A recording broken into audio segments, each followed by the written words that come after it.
Let me ask you this. What's the ultimate purpose of mathematics? Basically, math was developed to help us answer questions, okay? To help us solve problems, to help us explain systems, to help us understand life and optimize our ability to interact with it, okay? There is no other language that we've been able to come up with, okay, that does this better than mathematics. Now the first place where we start using math in life, in our everyday life, in trying to understand how things work, is by introducing units to numbers. And what units do in mathematics is they give meaning to numbers, okay? Take for example the number 2. Any number, number 2. That's just a number, right? There is no meaning behind that. That's just a number. It's just the number 2. It's the same thing as this other 2, right? This 2 and this 2 are the same 2. I could put an orange 2. 2, 2, 2. They all mean the same thing, right? As soon as we introduce units to numbers, these numbers begin to mean something, right?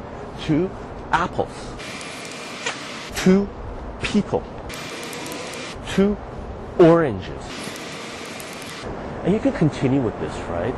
2 kilometers, 2 miles, 2 kilograms, 2 triangles, 2 points, 2 anything you want, right?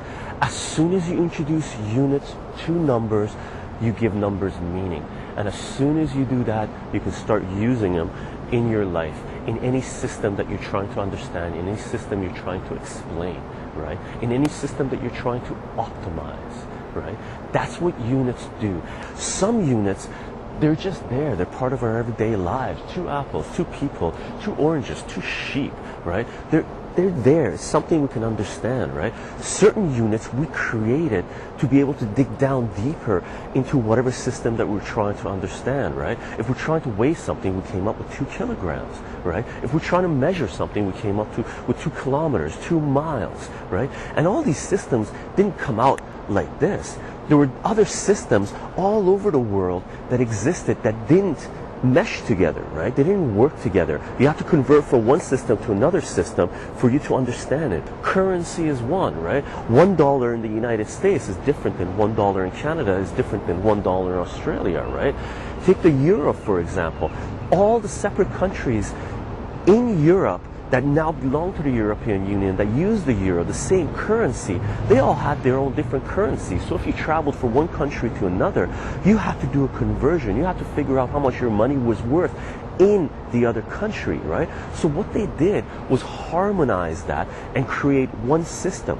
And that's the way most of the systems, most of the units that we're going to use, that we've come up with, that we use in our everyday lives, either to make things, to measure things, to do commerce, to cook, to bake, to do everything in our lives that requires a certain amount of mathematics, and almost everything in our lives does require a certain amount of mathematics.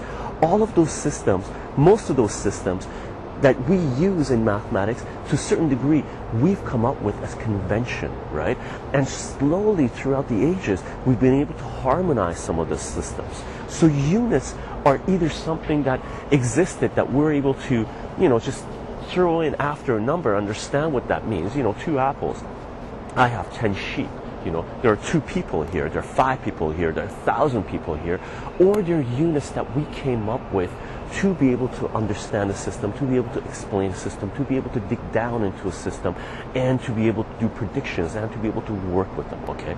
And that is the main problem that most people face when they start doing unit conversions, when they start entering into the realm of chemistry, biology, economics, whatever system you want to enter, music, poetry, literature, right? Everything has a unit associated with it. Everything is based on a system that you have to understand before you can start using it, okay? Keep that in mind, because that's all units are. And that's one major obstacle that people face, that I know I face, that there are times when I encountered certain types of units where, even though my mathematics was strong, I just didn't have the ability to apply that.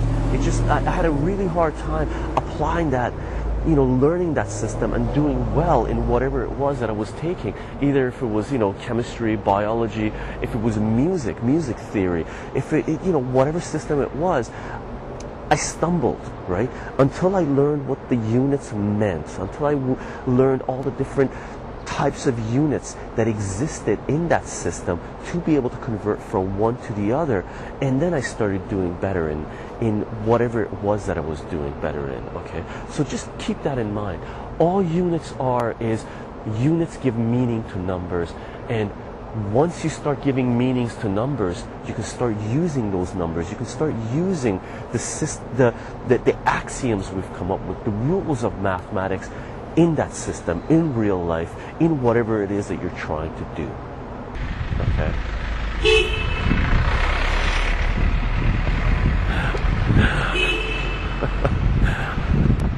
Crazy people.